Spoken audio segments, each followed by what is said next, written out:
Here's how to increase your energy levels every single day. You know, traditional Chinese medicine, everything is focused around the concept of qi. And if you want to call that energy, you can call that energy. But at the end of the day, if there's no gas in your tank left, you're dead. So what do we actually do about this? In this video, I want to share 5 practices from traditional Chinese medicine that can improve the amount of qi or energy you have on a day-to-day basis. Hey guys, I'm Dr. Alex Heyne, board licensed doctor of acupuncture and traditional Chinese medicine and author of the health book, Master of the Day. So let's jump in. You know, for thousands of years in East Asia, there's been a search for these mysterious tonics and longevity elixirs. Many rulers of ancient China sought the fabled elixir to achieve eternal life. During the Qin dynasty, Qin Shi Huang sent Taoist alchemist Xu Fu to the eastern seas with 500 young men and 500 young women to find the elixir in the legendary Penglai mountain, but returned without finding it. Now he embarked on a second voyage, this time with 3,000 young boys and girls, but none of them ever returned again from the trip. And the legend has it that he actually found Japan instead. Now, while there have been Chinese emperors that have died from trying out alchemical elixirs filled with, for example, mercury, some of these herbs are actually shown to increase your lifespan. So for example, studies done on nematodes and on animals using the compounds in ginseng, the ginsenosides, have actually shown to potentially lengthen their lifespan. So there is something to this, but on a day-to-day basis, what can we actually do to increase our energy on a more pragmatic level? The first thing is a high-level concept that we call prenatal energy. I want you to think of energy not as this esoteric concept, but as a more pragmatic thing. You know when you feel tired, you know when you feel energized. Prenatal energy is basically the genetic material from your parents and from your ancestors. This is why modern science does such a good job, places such high emphasis on looking at your family tree in terms of the predisposition towards illness. Your prenatal qi is basically your strength of your constitution. Now, while this is considered an archaic term in modern medicine, it is a well-known fact that some kids are born sickly and weak, and some are born pretty strong. These prenatal resources, these aspects of our nature, are sort of like our Achilles heels. In Chinese medicine, the goal is to strengthen your constitutional weaknesses and also augment your overall health and vitality through living a good life. Now, when we talk about your postnatal, literally after birth, energy resources, primarily, believe it or not, we're talking about your digestive system, according to Chinese medicine. Now, one of the things that's most important to keep in mind if you're having really low energy is that there can be dozens of different causes of it. Some people, they have very, very bad digestion. Some are constantly in a state of nervous system dysregulation with anxiety or depression.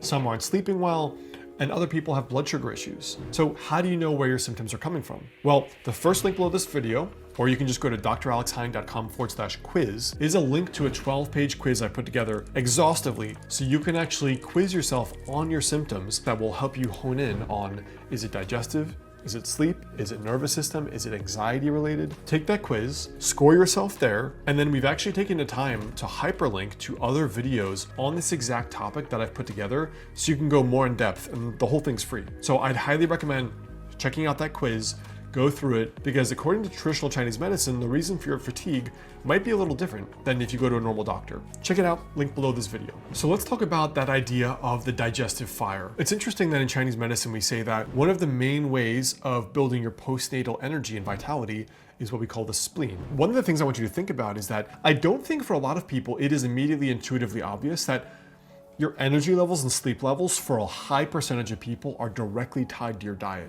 what you eat and how much you eat. One of the reasons is that purely if you have a large meal and you're overeating during the day, your body still has to digest that, and if it hasn't completed the digestion at night, it is still digesting. People who wear smartwatches will often tell me, you know, oh, I ate a really big meal last night too late. I didn't have acid reflux, but I noticed my heart rate was way elevated 3, 4, 5 in the morning. And usually it comes down by midnight. You will see the real physiological evidence that your body still is working to digest meals if you eat too much or if you eat too heavily. So we say one of the first things you can do to improve your energy is focus on really clean eating. Focus on the Mediterranean diet. Try to orient your meals around when you actually have an appetite and hunger, and try to give yourself a break between meals for a little bit of fasting in between. Really, it gives it a sort of window where it can do a little bit of cleaning of the intestines and taking out some garbage. Now, the third thing you can do is maximizing what we call your yin time, your recovery time. So it sounds obvious, when you're tired, you should probably try to sleep more. But there are lots of people who either can't sleep or they sleep okay, and they're still feeling quite tired and quite exhausted on a daily basis. What do they actually do in this sort of situation? For starters, I mean, as an animal, we are designed to be up for 16 hours and asleep for about 8. So if you imagine, that is our yin and yang ratio genetically as a species. And when sleep researchers have done studies, they find that pretty much every hour below 8 hours, your reaction time goes down, even your quote intelligence goes down. Certainly your ability to solve complex problems goes down, and your alertness and your focus and all of that decreases. And that about a week or two of 6-hour night of sleep is equivalent to 1 night of an all-nighter of no sleep. We do have a genetic prerogative to sleep 8 hours and be up 16. And if you alter that ratio, you're probably altering the balance that is producing illness on some level.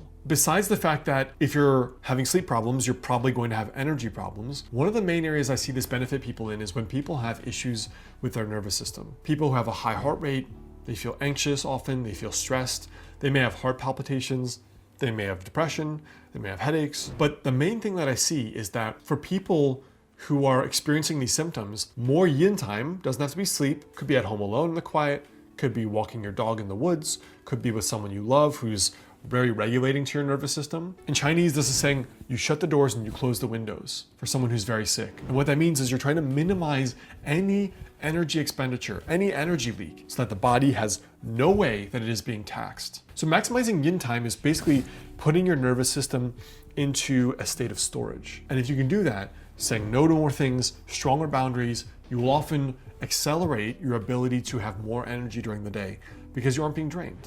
The fourth practice is what I call maximizing your yang, strengthening your yang qi. When we talk about rest and recovery, that's strengthening your yin. Your yin is almost like your resistance to stressors, right? The difference between sleeping 8 hours a night and then having a stressful day versus sleeping 4 and having a stressful day. We all know the difference, right? In terms of how you feel and how you act. But when we talk about strengthening your yang qi, that's like your immune system, your ability to do work, to work hard, to generate more output, to go for hard hikes and not be wiped out by it. Now we're talking about your yang qi. The main thing that I see strengthening your ability to have more energy in terms of output is physical exercise or qigong. I mean, qigong you could literally translate as breath work if you wanted. When we're talking about qigong is one of the best practices you can do to improve your energy levels, which is different from exercise, because if you are in a state of deficiency where your batteries are less than 50%, let's say, as a concept, and you notice yourself feeling better initially after workouts, but 2 hours later you want to nap, you're either very run down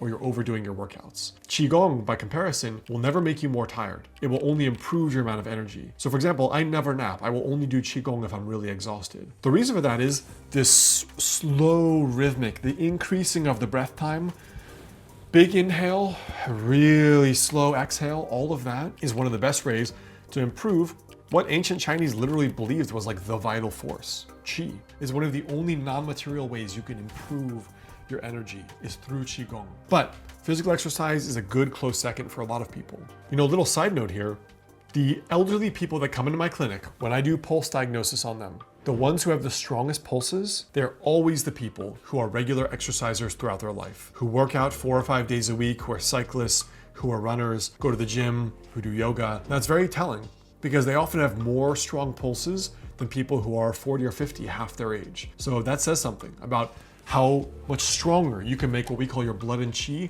through physical exercise. And finally, there are herbal tonics we traditionally use to improve your energy levels if all else fails. Or you don't want to exercise, you want to do Qigong.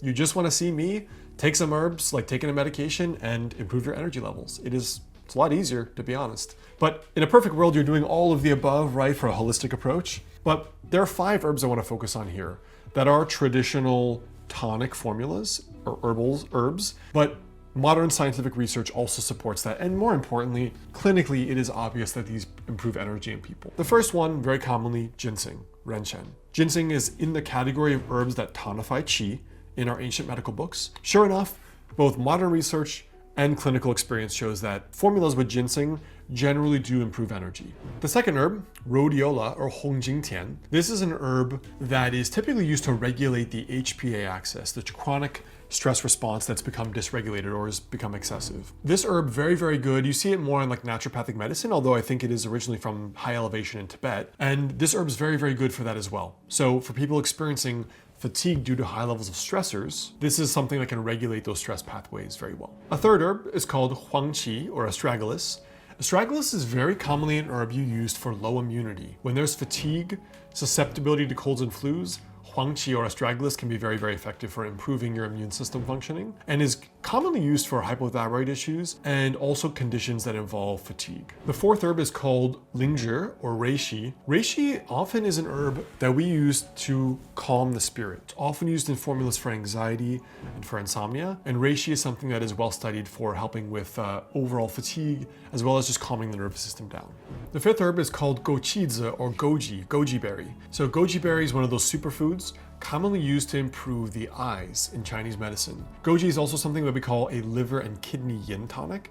Most of the traditional tonic herbs fall into what we call kidney and liver yin tonics. Goji berries are something you can take food grade, throw them in your oatmeal in the morning, or they could be something that you take medical grade, which is a much higher dosage, like 9 grams plus per day. So these are 5 traditional longevity tonic herbs that do have modern science backing up their traditional uses, which is always really cool to see. So that's what I have for you today, guys. 5 ways to improve your qi or energy. Again, don't forget, I work with a limited number of new patients every month in my clinic in Los Angeles or virtually via telemedicine. If you want to learn more, there's info right below this video, clinic phone number, email, and booking link. You can also just go to dralexheyne.com/clinic as well. And that will have all the info there. But before you go, I have another great video on how to improve your energy with Chinese medicine right up here.